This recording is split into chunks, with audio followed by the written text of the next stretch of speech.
Hello. So when you were growing up, did your parents or somebody tell you the story of the little kid who cried wolf? You know that story at all? Okay, good. Most of you probably heard that. I discovered, I went back and read it yesterday just to see if I remembered it correctly.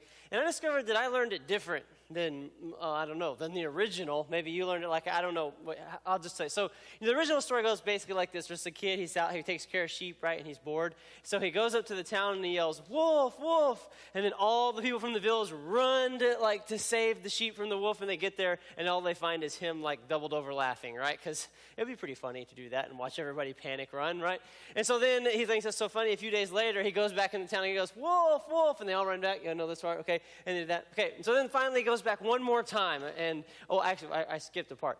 A wolf comes out, okay, on another day. And so he goes back one more time and he yells, wolf, wolf, because there's really a wolf. I'm telling you, there's really a wolf. And nobody comes, right? And then all the sheep get eaten. And so the moral is, don't lie, right? Is that the one y'all heard?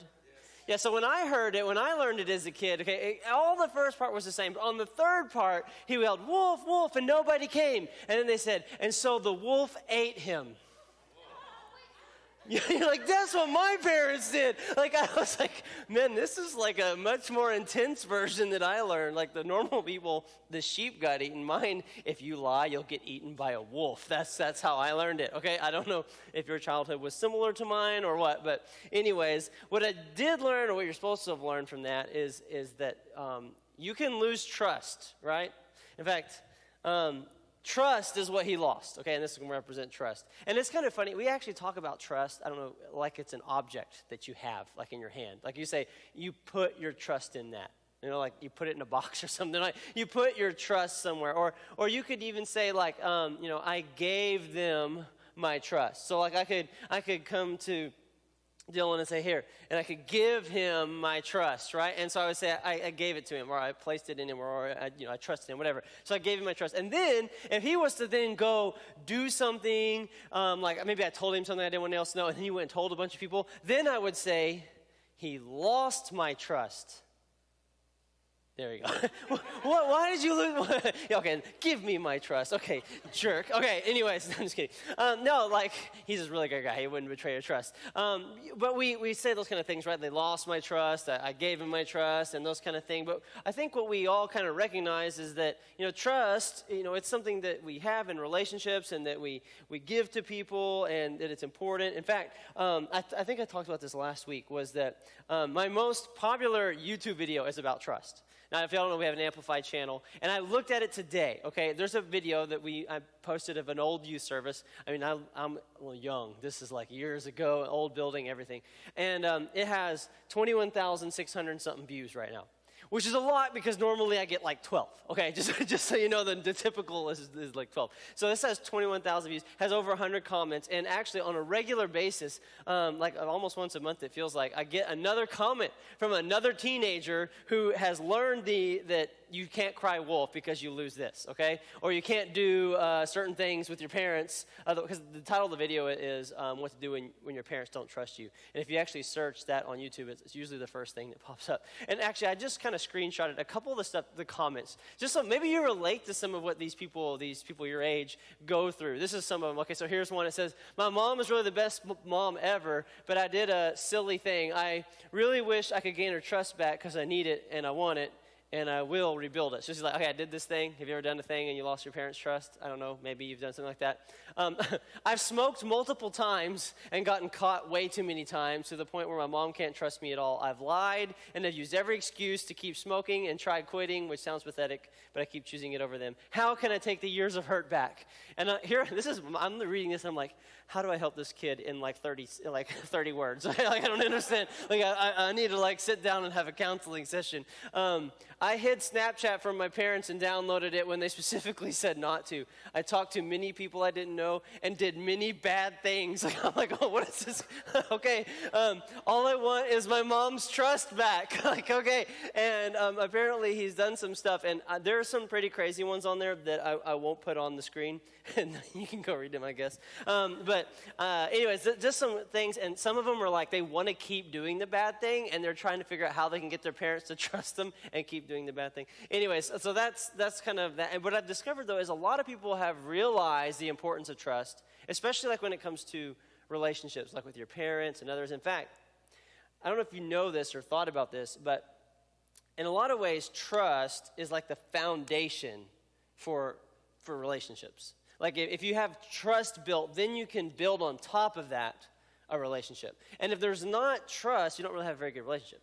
Now, you can have a friendship or something with somebody that you don't really trust, okay? Like, I don't know, you like the person that checks you out at Starbucks every time. I don't know. You talk to them and you have a good relationship. I don't know. Okay, they make you the best one. Okay, they're better than the others. You ever have like someone in a restaurant that gives you more food than other people? Okay. Anyway, so then you have that. You don't have to have a trust relationship with them, okay? But with a meaningful relationship, there has to be that trust as a foundation. You know, like me and Tracy, we trust each other. And that's why we have a good relationship, or at least a big part of a good relationship. She goes to the gym and works out a lot of the time, okay? And I know she's told me about guys that have hit on her at the gym and stuff. But you know what?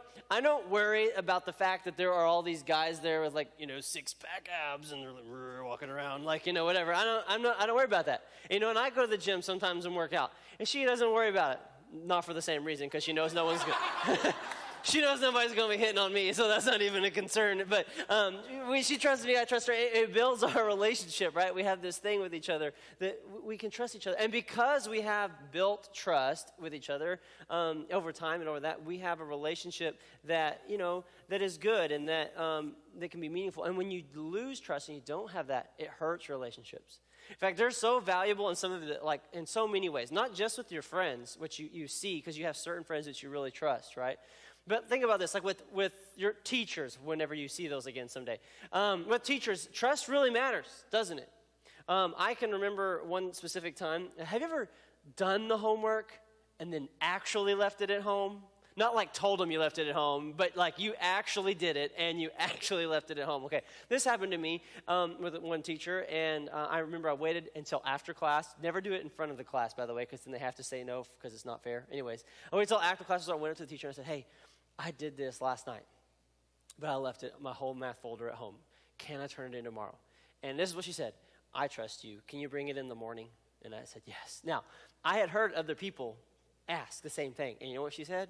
No. Okay? Because they didn't have the trust built up. It really makes a difference. And there's just one silly example. It makes a big difference with your parents, especially when you want to do something, right? Especially when you want to do something that makes them a little uncomfortable. If you have trust with them, it can make a big difference. So we have to have this trust, right? For relationships, for all that. But then there's like one other big area and one other reason. Because trust, well, the things that you do that build trust, especially being trustworthy, is a characteristic of a Christ follower. If you want to look like Jesus, you have to be somebody that's trustworthy. I mean, you wouldn't think of Jesus and go, yeah, you got to be careful around that guy.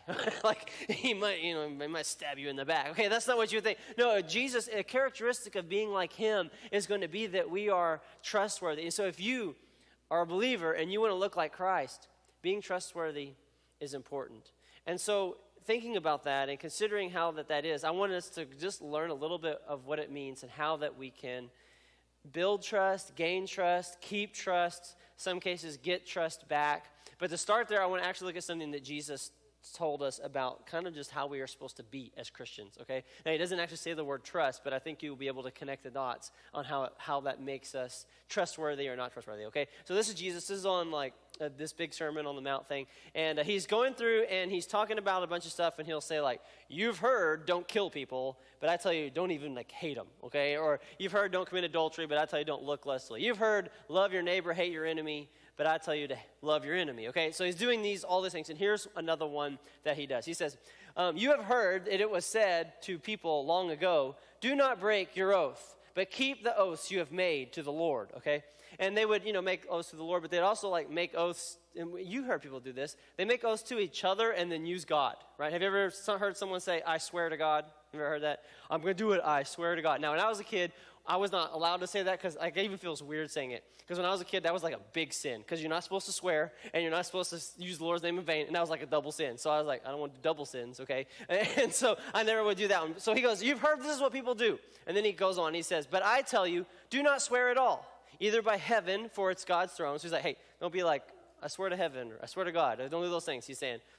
And do not swear by your head, which I have never heard anyone do. It's like, I promise I'm going to do it. I swear by my head, okay? Like, all right, my head will fall off, okay? I don't know if I don't do this, okay? Or maybe your hair will turn white or black. You cannot even make one hair white or black. I mean, guys can be like, I'm going to lose all my hair if I don't do this. Okay? I would never make that swear. Okay, that'd be scary. I'm scared of that one. Okay. And anyways, he goes, simply, and he goes, here's the whole point. Don't worry about doing all that other stuff. He says, simply let your yes be yes and your no, no. Anything beyond this comes from the evil one. Now, I'm sure if you were like me growing up, y'all did different things. We already said some of you did swear to God or whatever. But what we did was pinky swear. Did y'all do the pinky swear? Okay. So, like, when I was in school, I don't know if it was with you, like, the pinky swear was like the solemn swear. Like, if you did a pinky swear and you broke it, like, your name would get raked through the mud. Like, you didn't, he's a pinky swear breaker. Okay, you wouldn't, okay, not that extreme. But, in fact, I even had one friend, like, when they would do it, she would always make you, like, kiss your knuckle. Did y'all ever? And you go, no, that's weird. Okay. She's like, you didn't kiss it. It's not swear. Okay, I don't know. And so there was the pinky swear. And basically, the reason you swear like that, or you do one of those things, I promise things, is because sometimes when you say, hey, I'm going to do this, you don't really mean it, right? And so now you really do mean it, and so you're doing everything you can to convince them that you actually mean it this time. All right, sorry. I have too much. All right, anyways. There's nobody close, so that's good for them. So there is this thing, like you sometimes you lie, you don't really tell the truth, but now you want them to believe you, so you've got to like promise and do all this kind of stuff to try to convince them that you actually mean it this time. And what Jesus is saying is, hey, let's not do any of that, okay? Not that, I don't think he's saying it's a sin if your friend goes, pinky swear me, and you pinky swear me, he's like, no. I don't think that's necessarily, what he's saying though is that when you say yes, it means yes. And when you say no, it means no. And if you do this or you do, something or, finger behind your back, whatever, none of that matters because when you say yes, it means yes. And when you say no, it means no. And that is part of what begins to make you a trustworthy person because you are doing what you said you'll do. And you're not doing what you said you won't do.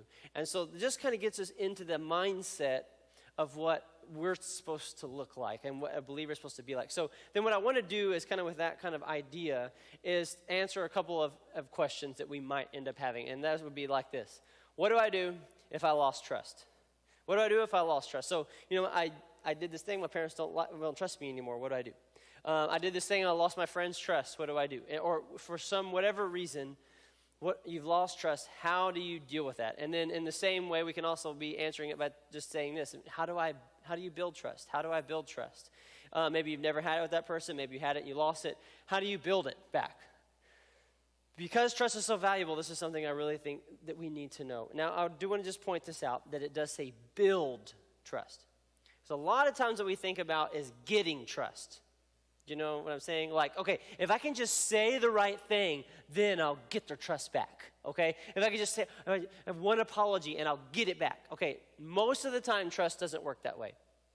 Sometimes it can be a little quicker, but most of the time, it's like a building process. Like a layer, another layer, another layer, and over time, you begin to trust and can rebuild trust. So I want to talk about some ways that you can build or rebuild trust. In fact, the first question is specifically kind of going back to the first one, and the rest of them will help answer this as well. But here's the first thing. If you've lost it, especially, you need to do this. Ask yourself, what did I do to lose their trust?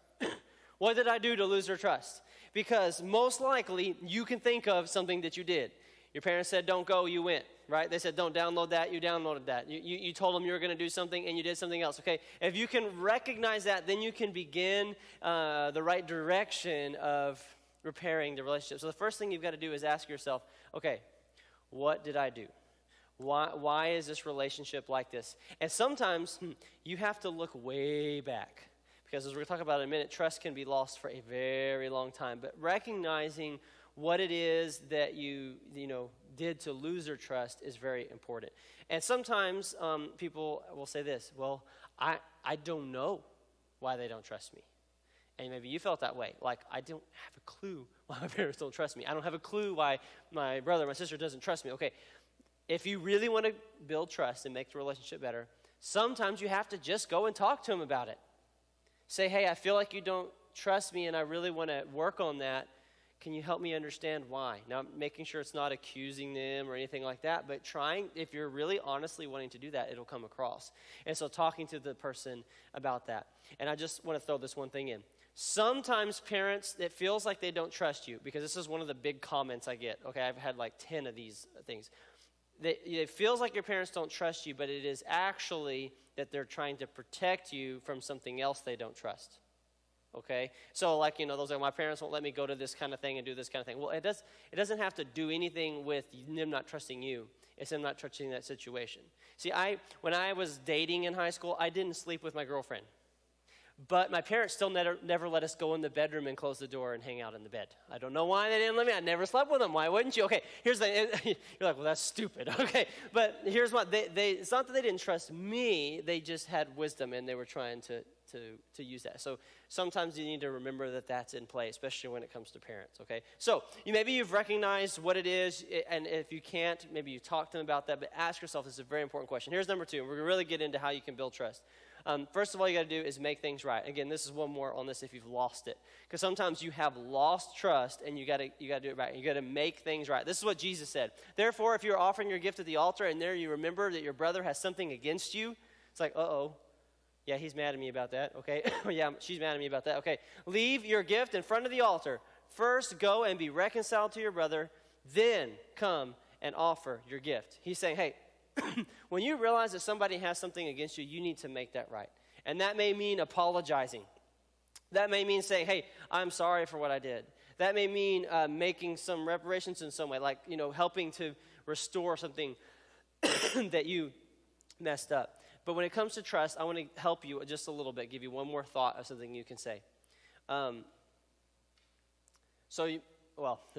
If you go to make things right, this may happen to you because it's happened. Okay. Maybe one time I got in trouble for something, okay, and a couple days later I was like, hey, I want to talk to my parents about it again and let them know I'm sorry. And I went and I was like, hey, I'm sorry that I did this. I'm not going to do that again. And I got another lecture. Have you ever had, like here you are, like you thought it was over. You apologized again, and you got another lecture. I was like, I already heard all of this. Okay, so maybe that happens to you, but listen, it was still worth it to do that. So here's something you can say. Something along these lines is like, I'm sorry for da-da-da-da, whatever that is. And then you say, I know I can't gain your trust back in one conversation, but I wanted you to know that I'm going to start working on it.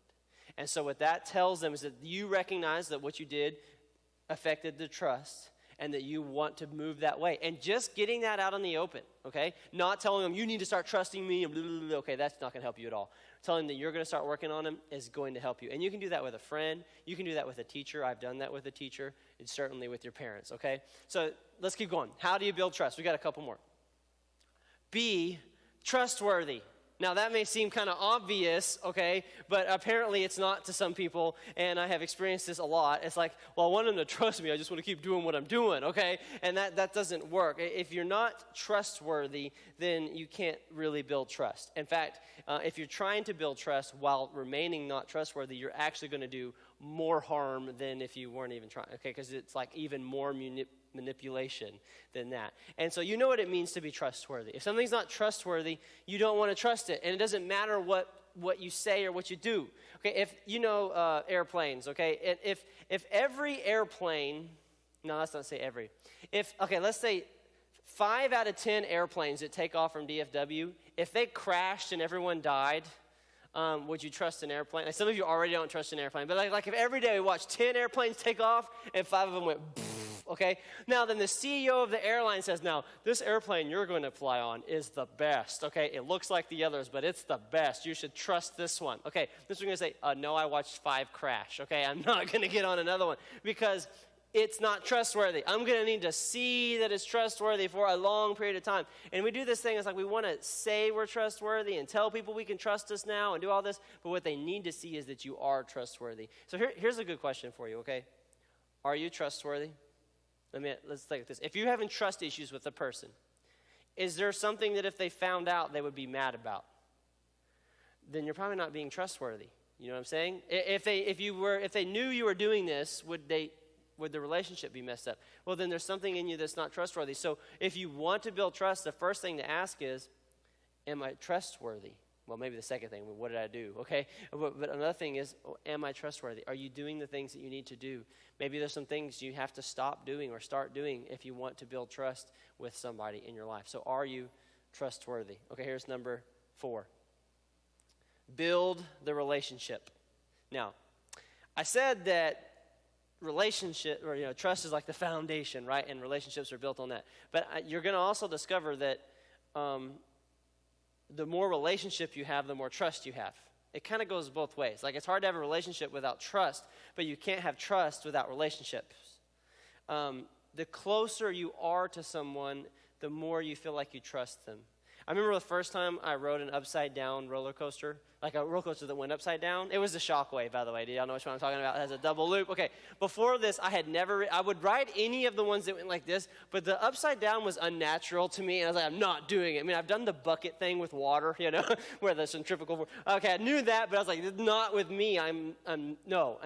But finally, a friend convinced me, and the first time I rode it, okay, I was like holding on to that little lap bar thing, like with like. Okay, like knuckles are white. I think I was sore later. Okay, so we rode it, and I was like, okay. And we got done, and they're like, hey, let's do it again. I was like, okay. And so we did it again. And the next time I was holding on, but not as tight. And then like the third time, we rode it like 15 times in a row. Okay, like the third or fourth time, I was kind of holding. And finally, a little bit later, I was kind of like, woo, okay. And I was like, woo, woo, okay. Okay, and then finally the last couple of times I was like, just enjoying it. Now here was the thing. The first time I didn't trust it. We didn't have a relationship, okay, me and the Shockwave. But over time, like I got comfortable with it, and then I finally realized, this is just fun. It's safe. I'm going to be okay. And relationships are a bit like that. When you first, if you think about when you first meet somebody, you're not going to just like, let me tell you my life story. Okay, if you do that, you need to stop doing that. Okay, but like, you don't just like pour into somebody, but over time it develops. Like a relationship does, as you just get to know them. Now, this is the reason why some of you do not have good trust with your parents. You're like, wait a minute, I have a relationship with my parents. They're my parents, okay? But here's the thing. You live in the same house with them, some of you, but you don't have a relationship with them. You haven't sat down and had an actual conversation with them in weeks. This is crazy to me. I have teenagers all the time. What's your dad do? I don't know. He works in Fort Worth somewhere, I think, or Dallas. I don't really know. And they know absolutely nothing. Like, there's not this relationship because you never talk to them, and you don't do this. And look, if every time you ride in the car with them, your headphones are in, you don't have a relationship with them. And you're wondering why it is when you say, hey, can I go do this? They're like, no. Because they don't know you. Not like they should. And you're like, okay, I understand why they wouldn't have trusted me before because I used to do this, but I've changed, and I'm a different person now. But they don't know that because you haven't let them get to know that person, okay? And now I'm telling you this is not for everybody, but this is maybe for a couple of you. You need to work on the relationship with your parents, and or somebody else. It could be, a friend or something like that. And tell you, in the future, when you have a committed relationship with somebody, if you let that relationship drift where y'all aren't talking and doing things together, trust will begin to degrade as well. And so you need to intentionally have times where you just sit and talk with people that you want to be in a relationship with, have trust with, and build relationship. That will build trust, and the more trust, the better the relationship. They go together. Does that make sense? So we've got to do that. You got to build the relationship. Okay, and here's the hard one. Wait. And this is the last numbered point, okay? So these were good things to write down. I see some notes. Y'all are awesome. And if you didn't take notes, you can use your phone, take a picture of hers because they're probably amazing. Okay, anyways, so build trust. Here's what you got to do. Wait. This one stinks. But I want to show you 2 more of the little YouTube comments, okay? Because I kind of just hit right on this. Here's one person said, I did something wrong recently, and now my relationship and my trust with my parents has all gone downhill. How long should it be until I can regain it? And this is something I hear over and over again. How long is this going to take? What do I do to get him to hurry up? Here's one more, okay? This one hits it right on it. She says, I got on Instagram behind my mom's back over a year ago. Okay, see the all caps there, over a year ago. Over a year ago. Now I have controls on my phone, and my mom treats me differently than my siblings. I feel like she hates me. Okay, and here's what I saw when I saw it. It's how emphasized this was. Like, okay, I did this a year ago. Why does she still not trust me? Because when it comes to trust, sometimes you have to wait, because this is the deal.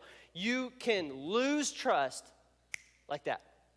You can lose trust in one conversation, one text message, one trip that you shouldn't have gone, one moment, and trust is broken. And then how long does it take to build it up? I mean, I can't give you a number. Sometimes it can be really quick. A lot of times it'll take days, weeks. I've seen it take months and years for trust to actually be rebuilt. And so she goes, "This is over a year ago." Well, it may take a long time. And that's something that we need to remember when we possibly break trust. Now, for the last thing we're going to do, I'm going to give you the bonus tip, okay? The bonus point, okay? This is how you get extra points on the test.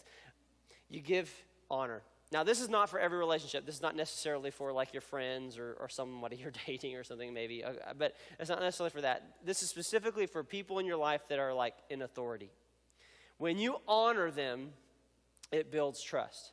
When I was a school teacher, I had a lot of students. We had 250 band kids and all that. And so I got to know a lot of different kids and students, and some of them would like really honor and respect me. You know, just the way they would talk to me. They would say, "Yes, sir," "Mr. Hill," all that kind of stuff. And then there are others that were kind of jerks. You know, they'd roll their eyes and do all that kind of stuff. Okay, and they didn't respect me at all. Both groups of those people would occasionally do something that they shouldn't have done. You know, they'd mess up. They'd go do something we said not to. Whatever it was, be late, whatever. And when those who had been like dishonoring and stuff did those things, it confirmed what I already knew, and I lost trust pretty easily. When the kids or the students who had been respectful, I can think of one guy in particular. He did something really stupid one day, okay, he should not have done. And when he came to me and said, "I'm really sorry, Mr. Hill, I shouldn't have done that," it was amazing. With him, I just felt immediately like, it's okay, we'll move on. And I never even thought about it again. And I trusted him the same almost. I mean, it was a little bit of like, it took a little time to completely understand he wasn't going to do it again. But, I mean, almost completely restored trust immediately. And it was because of honor. Have you ever gotten in trouble with your parents for a face? You made a face, you know what I'm talking about? Like, "Don't you make that face at me, I'll wipe you with the floor." Okay, my parents didn't say that, but your parents say that. Like, you made a face. Here's the thing. You can do so much damage right here, like with a relationship with your parents. Because right here shows honor. Like, okay, if your parents say, "Do this," and you go, "Fine," and you do it, right? What you just said is, "I'll obey you as long as you're watching, but not necessarily when you're not here." Now, would you trust that? Now, but in the same thing, you're going to end up doing the same thing, but at the same moment you say, "Yes, sir," or "Yes, Mom, I'll do that," and you do it in an honoring way, you tell them something totally different. Not only are you going to obey him, you're doing the same action, but now you're telling them, "I'm respecting what you tell me to do. When you tell me to do something, I'm going to honor that." And it builds trust. That's what I'm letting you know. So you need to think about this. And here's why I talk about this. Because I want to see you have great relationships with your parents, with your teachers, with your friends, someday with a significant other. Okay, all of that. I want you to have great relationships. And if you don't realize and hold on to the importance of trust, you're going to struggle in those relationships. So we talked about it last week. When you're tempted, there's more at stake than what you think. Trust is often the thing that's at stake. And sometimes when you're thinking about doing something or whatever, I hope that you'll go, "Is this worth losing my parents' trust over? Is this worth losing my friends' trust over?" Because look, you may not get it back once it's gone. You could try, and these things I told you will help if you've lost trust. But it can be a long, long, hard road to get something back that is so valuable. And then there's that final thing I wanted to mention. The impact that you can have on people's lives if you as a Christian are known for this. And we should be, shouldn't we? I mean, when people think about Christians, they could go, "Oh, you could trust them." Like, you might not could trust anybody else but in this culture, but you could trust a Christian. I remember when I was in school, You know those people like that are like really cool, like cooler than you? You know what I'm talking about? Okay, there's a lot of people cooler than me, but there was like the cool kids, the cool guys, and you know people like that, like the athletic guys. And I was not really friends with them or anything, but they knew me, and you know we were in class and stuff together. And there was a couple times in particular, I remember when one of these really popular, cool dudes would come up to me and said, "Hey, can I talk to you about something?" And would like spill this whole thing, like, and like one guy, he like started crying and everything, and like telling me all this stuff that was going on in his life, and we weren't even really very close. I mean, I knew who he was. We kind of were in class together and stuff, like I said, and here was why. Because he knew who I was and how I was, and knew that unlike his cool friends, he couldn't give them trust. He couldn't let them know what he really felt and what he was really going on, but he saw somebody that they could. And what if you were that kind of person for people? I'm hurting, I know who to call. I'm dealing with something, I know who will pray with me and who I can trust. That's what we need to be. And man, we can have an impact on people's lives if we would be people that are trustworthy, that are looked at like that. And so I hope that's something you'll strive for. So what I want to do as we pray to end the service, maybe you have lost some trust, your parents, a friend, something like that. It can be very hard to deal with that and to grow through that and overcome it, but the Lord can help you. He can give you words to say. He can give you things to do, and hopefully give you patience to wait, because it can take some time. And so I want to pray for you, and if you're dealing with that, what I'd like for you to do is while I pray, just tell the Lord that you receive that and that you want help restoring that friendship or that relationship. Father, I thank you that you love us and that you can help us through any struggle. Lord, I pray that you would help anyone that has lost trust with a family member or a friend. Lord, that you would show them what to do, what to say, how to live and be different, Lord, to begin to restore that trust. And Lord, I pray that we would all be people that are known for our trustworthiness. If we haven't been, I pray you'd change our hearts. I thank you, Lord, for that and all that you're doing in us. In Jesus' name, amen. Well, guys, you're welcome, like they said, to hang out in your chair. Though when you do get up, we do ask you to put your mask back on and then head straight out of the building. And we, of course, looking forward to the day when we don't do that, but we're still doing that for the time being. And we love you, and we'll see you guys later. Bye-bye.